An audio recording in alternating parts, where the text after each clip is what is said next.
Hello students, welcome back to my YouTube channel professor Shubham Tiwari. बात करेंगे आज आपके हैशटैग नंबर 1 द्विघात समीकरण यूपी बोर्ड हिंदी मीडियम वाले बच्चों की बात करेंगे। क्लास 10th का देखो ना, सुनो ना, ये जो टॉपिक है ना आपका द्विघात समीकरण ना, काफी बच्चे टेंशन में लेके बैठे हैं और बहुत इंपॉर्टेंट टॉपिक है एग्जाम पॉइंट ऑफ व्यू से। बात करेंगे अगर सर ये कितने मार्क्स का टॉपिक है, तो मैंने बोला जो आपका दो चर वाले रैखिक समीकरण है ना, उसके साथ में ये टॉपिक पिक करेंगे। मींस द्विघात समीकरण और युगपत समीकरण मिला के ना सीधा 18 नंबर का टॉपिक है। मतलब सर मोस्ट इंपॉर्टेंट टॉपिक्स में से एक टॉपिक है। बट प्रॉब्लम है बच्चों का कि सर पढ़ना कैसे स्टार्ट करें, क्योंकि आगे का मींस अगर आप सिलेबस देखते हो ना तो काफी ज्यादा प्रॉब्लम है सर, कॉन्सेप्ट क्लियर नहीं हो पा रहे। तो सुनो और समझो भाई, कोई टॉपिक आप मैथ्स में पिक करते हो ना तो सबसे पहले देखा करो आप ना कि ये जो टॉपिक है भाई कितने पार्ट में डिवाइड है, मतलब कितने टाइप्स के सम है, ये आप क्लियर कर लो तो सिलेबस आपको वहीं पे क्लियरिटी ना काफी कुछ मिल जाएगा।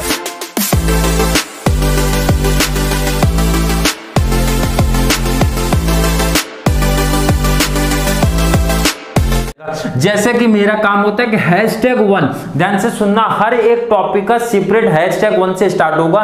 जो बच्चे डायरेक्टली ये वीडियो देख रहे हैं तो मेरा सजेशन है प्लेलिस्ट में आप जाके देखो, क्लियर मेंशन है sir class 10th UP board Hindi medium के नाम से। हर एक चैप्टर जिसकी आप डिमांड करोगे, जिसके बारे में आप लिख दोगे ना कमेंट में, सर ये टॉपिक को ना थोड़ा सा अपने वर्डिंग में बताओ। यही तो कॉन्सेप्ट भाई, बुक को रटाना नहीं समझाना मेरा काम है। अपने वर्डिंग में लेके आऊंगा, आपका सिलेबस भी कंप्लीट करा दूंगा, पता भी नहीं चलेगा।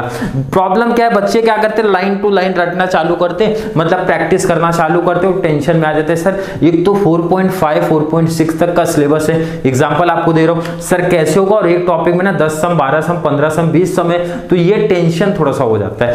बेस्ट है मेरा सजेशन, आप सेपरेट क्या करो, जिस तरीके से देखो नोट्स भी बना लो, सिलेबस कंप्लीट करा दूंगा, एकदम टेंशन वाली बात नहीं है। अगर इनके ध्यान रखना लोअर बच्चों से मींस 0 लेवल से स्टार्ट करके ना कंप्लीट सिलेबस आपका करा दूंगा, मतलब मार्क्स पूरा दिला दूंगा इस टॉपिक में। ध्यान से सुनो समझो। बट यहाँ पे टॉपिक की अगर मैं बात करूं, जो आपका टॉपिक है ना द्विघात समीकरण ना, अगर मैं टॉपिक बात करूं, जो आपका बुक है भाई, कोई भी बुक आप प्रिफर कर रहे हो, कोई भी बुक आप प्रिफर कर रहे हो, चाहे वो एनसीईआरटी हो या फिर चित्रा हो या फिर अदर कोई पब्लिकेशन हो, कोई भी बुक प्रेफर कर रहे हो, सब में ना टॉपिक्स यही मिलने वाले, बस क्वेश्चंस पे ना नंबर बदल जाते भाई, और कोई चेंज नहीं होता। जैसे सर टॉपिक्स पहला पार्ट है सर बेसिक मतलब क्या होता है, यहाँ पे देखना शॉर्ट में लिखो, आगे की डिटेल्स में लिख रहा हूं, आपको सिर्फ इसी तरीके से नोट्स बना के रख लेने। सर बेसिक्स की बात करेंगे तो बेसिक मतलब क्या होता है, बेसिक मतलब देखो यहाँ पे पहली चीज आपको ना एक समीकरण दे दिया जाएगा, समीकरण दे दिया जाएगा ना, पूछेगा वर्ग समीकरण है या नहीं, ये तो एक बेसिक का पार्ट हुआ कि नहीं हुआ। मतलब सर द्विघात ध्यान से सुनो, द्विघात समीकरण है या नहीं, ये बेसिक में पूछा जाएगा। कितने नंबर का सर क्वेश्चन बन सकता है, 2 नंबर का क्वेश्चन बनेगा। ध्यान से सुनो, 2 मार्क्स का क्वेश्चन है भाई, ये 2 मार्क्स का क्वेश्चन आता है। ये एक समीकरण देगा, पूछेगा वर्ग समीकरण है कि नहीं। वर्ग समीकरण मींस सर क्या होता है हमारा द्विघात, द्वि मतलब होता है 2 घात, तो पता ही है भाई, जिसकी 2 घात हो उसी को तो द्विघात बोलते हैं। डिटेल पढ़ेंगे जब आपका सिलेबस चलेगा, तो अभी तो फिलहाल कॉन्सेप्ट आपको समझाने की कोशिश कर रहा हूं कि द्विघात समीकरण है या नहीं बता दो और 2 नंबर लेके चले जाओ। और उसके बाद सेकेंड इसी में और एक चीज पूछ लेते हैं, अगर द्विघात समीकरण है ना तो उसका मानक स्वरूप क्या होता है सर। मानक स्वरूप काफी बच्चों को याद होगा सर, ax² + c बराबर 0, यही तो मानक स्वरूप है। बोलेंगे मानक स्वरूप में लिख दो, मानक स्वरूप में लिखना है, और a b c का मान बता दो, कितना है a, कितना है b, कितना है c। बेसिक्स में ना यही 2 चीजें पूछी जाती, 2-2 नंबर के छोटे कॉन्सेप्ट हैं। बच्चे काफी टेंशन में आ जाते हैं, सर कैसे करना, काम करा के मेरा काम है। और ध्यान से सुनना, मेरे तरीके से मैथ्स अगर पढ़ते हो कंप्लीट सिलेबस भी हो जाएगा, हर एक कॉन्सेप्ट भी क्लियर करा दूंगा। तो पहला जो लेक्चर आएगा सर, यही पहचानना सीखेंगे द्विघात समीकरण क्या होता है, कैसे पहचानेंगे, और ax² + bx + c = 0 स्वरूप में कैसे लिखेंगे उसको, और a b c का मान कैसे होगा। क्लियर हो गया सर कॉन्सेप्ट, पहला क्लियर है, बेसिक पार्ट है। अगला पार्ट जहां पे बच्चे काफी टेंशन में, सर गुणनखंड विधि, क्लियर। गुणनखंड विधि ऐसे ऐसे सम्स उठा के रख देंगे ना, आपके सिलेबस में ही नहीं है सर कैसे करना है कैसे करना है, तो ये काम है मेरा करा के देना। बस इसमें ना एक फॉर्मूला है वो याद कर लो। काफी बच्चों को ये पता भी नहीं चलेगा कि ये फॉर्मूला कौन से सम में अप्लाई होगा, बट मैं यहाँ पे बता देता हूँ। बाकी अब कौन से सम में होगा कब होगा ऑलरेडी मैं बताऊंगा। A square minus B square formula क्या है बच्चे लोग, फॉर्मूला क्या है काफी बच्चों को याद होगा सर, ए प्लस बी होता है ए माइनस बी होता है, काफी लोग को याद है, बट ये नहीं पता कि ये कौन से टाइप वाले फॉर्मूले में आएगा, मतलब कब ये फॉर्मूला अप्लाई करना है। भाई गुणनखंड विधि इंपॉर्टेंट है, क्वेश्चन देके ना 2 नंबर गायब कर देंगे पता ही नहीं चलेगा। इसके लिए ध्यान से थोड़ा सा जोड़ना, क्योंकि काफी बच्चे ना इनके सिलेबस में जो 4-5 सम दिए ना वही प्रैक्टिस करके बैठे और बाहर का कुछ सम दे दिया, बोला गुणनखंड विधि से हल करो, तो बोलेंगे सर जी हमारे सिलेबस में ही नहीं था। तो काफी बच्चों को टेंशन होता है भाई, इसीलिए ना हर एक टॉपिक जो टॉपिक पिक करूंगा ना कंप्लीट हर एक पब्लिकेशन से सम उठा के सॉल्व कराना मेरा काम है। प्रीवियस ईयर का पेपर भी प्रॉपर एनालिसिस करने के बाद ही कराऊंगा आपको टॉपिक, कोई भी टॉपिक। इसलिए मैंने बोला कोई भी टॉपिक पिक किया अगर मैंने ना तो कंप्लीट हर एक टाइप के सम क्लियर करा के दूंगा।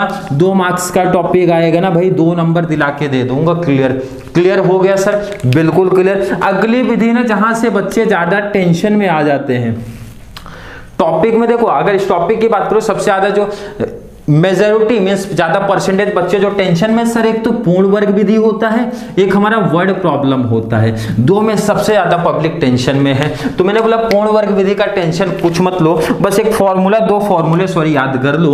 एक तो सर a प्लस बी का whole square, second a minus B का होल स्क्वायर। ये कब अप्लाई करना है टॉपिक चलेगा बताएंगे, आपको सिर्फ फॉर्मूला याद रख लेना है। a प्लस बी का होल स्क्वायर सर फॉर्मूला क्या है हमारा, फॉर्मूला क्या है काफी बच्चों को याद होगा, A square plus B square plus 2ab। कुछ बच्चे लिखते हैं A square plus 2ab plus B square, वो भी राइट है, कोई टेंशन नहीं, कोई गलत नहीं है। क्लियर हो गया सर। सेकंड को जैसे मैं लिख दूं ए स्क्वायर माइनस 2ab ना प्लस बी स्क्वायर, ये भी राइट है। A square plus B square minus 2ab लिख दूं ना, ये भी राइट है, कोई टेंशन नहीं लेना भाई, ये दोनों में से कोई भी अप्लाई कर दो, दोनों राइट है, कोई दिक्कत नहीं, कोई नंबर नहीं कटने वाला है। बस आपको ये 2 फॉर्मूले याद रखने, बाकी पूर्ण वर्ग विधि टेंशन में लगे शुभम सर को याद कर लेना, वहां पे पूरा कंप्लीट कॉन्सेप्ट करा के दे दूंगा। सबसे इजी और सबसे फेवरेट टॉपिक, सबसे इजी सबसे फेवरेट टॉपिक बच्चों का सूत्र विधि। कंडीशन क्या सूत्र याद कर लो, बाकी नंबर आपके जेब में है। क्या formula sir, minus B plus minus B square minus 4ac, ध्यान रखना, अंडर रूट अपॉन में 2a। सिर्फ फॉर्मूला याद करो और नंबर ले लो, ये चीज बोलता है। लेकिन हाँ एक इंपॉर्टेंट चीज भाई कि आपको ना जोड़ घटाने आना चाहिए, जोड़ घटाने आना चाहिए, नहीं तो प्रॉब्लम है, क्योंकि जोड़ घटाओ तो लगने वाला ही है ना, बराबर है कि नहीं सर, बिल्कुल है। फॉर्मूला याद करा दो, minus B plus minus under root या फिर करनी बोल दो भाई आप लोग, B square minus 4ac upon में 2a, यही फॉर्मूला है, अच्छे से कर लो। आ गया टॉपिक ना 2 नंबर देगा फ्री का 2 नंबर है। और ये पूर्ण वर्ग विधि ना भाई 4 मार्क्स वाला टॉपिक है, 2 का नहीं है 4 का है, आएगा तो ना तो सीधा 4 नंबर दे के जाएगा। सर अगला टॉपिक इंपॉर्टेंट भी है, क्वेश्चन बनते हैं मूलों की प्रवृत्ति से, काफी बच्चों को इसका डिटेल पता नहीं है, काफी बच्चों को इसकी जानकारी पता नहीं है। मैंने ये टॉपिक ऑलरेडी करा के दिया है, मूलों की प्रवृत्ति, ध्यान से सुनो समझो, काफी बच्चों को नहीं पता, मुझे एकदम 100% मैं बोलता हूं। मूलों की प्रवृत्ति में ना भाई क्या करना है सर, आपको निकालना है बी स्क्वायर माइनस 4ac का मान। क्या निकालना है sir, B square minus 4ac का मान, मतलब जो यहाँ पे करनी में था ना भाई उसी का मान निकालना है। उसका जब आप मान निकालते हो ना तो आपको या तो 0 मिलेगा, या तो सर धनात्मक मिलेगा, या फिर ऋणात्मक मिलेगा। मतलब सर धनात्मक ऋणात्मक क्या है, मैंने बोला हल किया, इसको हल करोगे ना पता चला 0 आंसर आ गया, आ सकता है सर। इसको हल किया पता चला 2 आंसर आ सकता है, 10 आ सकता है, 20 आ सकता है, 32 आ सकता है, 35 आ सकता है, तो उसको बोलते हैं धनात्मक हो जाएगा। -5 भी हो सकता है, -1 भी हो सकता है, -30 भी हो सकता है, -53 भी हो सकता है, मतलब माइनस भी हो सकता है। क्लियर है, इसके अलावा कुछ मिल सकता है क्या, यही मिलेगा ना, या तो 0 या तो प्लस या तो माइनस ही मिलेगा। सर अगर माइनस मिला, 0 मिला, सॉरी पहला अगर 0 मिला तो इसका मतलब जो इसका मूल है ना, बताओ कौन से नेचर का है, उसकी प्रवृत्ति कौन से नेचर का है। तो याद रख लो सर, समान तथा वास्तविक है, समान तथा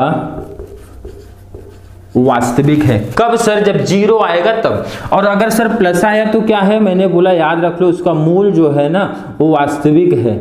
समान हटा दो, वास्तविक लिख दो। माइनस आया तो वास्तविक का उल्टा लिखो ना भाई, अवास्तविक।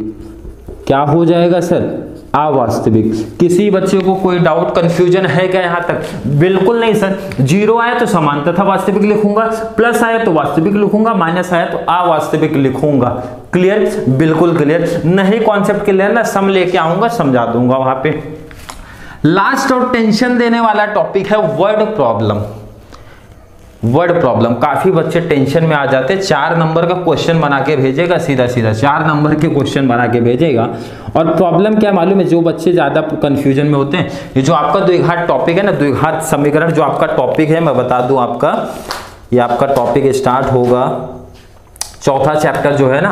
अब वर्ड प्रॉब्लम से बच्चे डरते भी हैं। रीजन ये है ना, देखो ना, आपका ये 4.1 में भी है, 4.2 में भी है, 4.3 में भी है, मतलब हर टॉपिक में घुसेड़ के रख दिए वर्ड प्रॉब्लम। और आएगा कोई एक एग्जांपल, अब बच्चे टेंशन में आ जाते हैं वर्ड प्रॉब्लम, उनको लगता है ना ज्यादा क्वेश्चंस बनेंगे। नहीं भाई, बाकी ये जो टॉपिक्स हैं वो देखने के लिए थोड़ी दिए हैं, ये टॉपिक्स से भी क्वेश्चन बनेंगे। वर्ड प्रॉब्लम से ना कोई एक क्वेश्चन 4 मार्क्स का देगा, बाकी नहीं देने वाले भाई। बाकी ये जो रिमेनिंग टॉपिक्स आपके बचे हुए टॉपिक्स हैं ना, यहां से क्वेश्चन बनते हैं। तो आप पहले वर्ड प्रॉब्लम, चाहे 4.1 में हो, 2 में हो, 3 में हो, 4 में हो, 5 में, किस में भी हो, उसको आप वर्ड प्रॉब्लम समझ के साइड करो। अब जिसको ये नहीं पता चल रहा सर वर्ड प्रॉब्लम मतलब ना भाई, जो आपके नीचे ऐसे सेंटेंस में दिए होते हैं, बोलता है समीकरण बनाओ और किसी भी विधि से हल कर लो, यही तो वह होता है। तो आप उसको पहले साइड कर लो, पहले रिमेनिंग कॉन्सेप्ट क्लियर कर लो ना भाई। रिमेनिंग कॉन्सेप्ट अगर क्लियर है ना तो वर्ड प्रॉब्लम पे आपको जाना है, अदरवाइज उससे पहले नंबर ले लेना भाई। 4 नंबर मिलेगा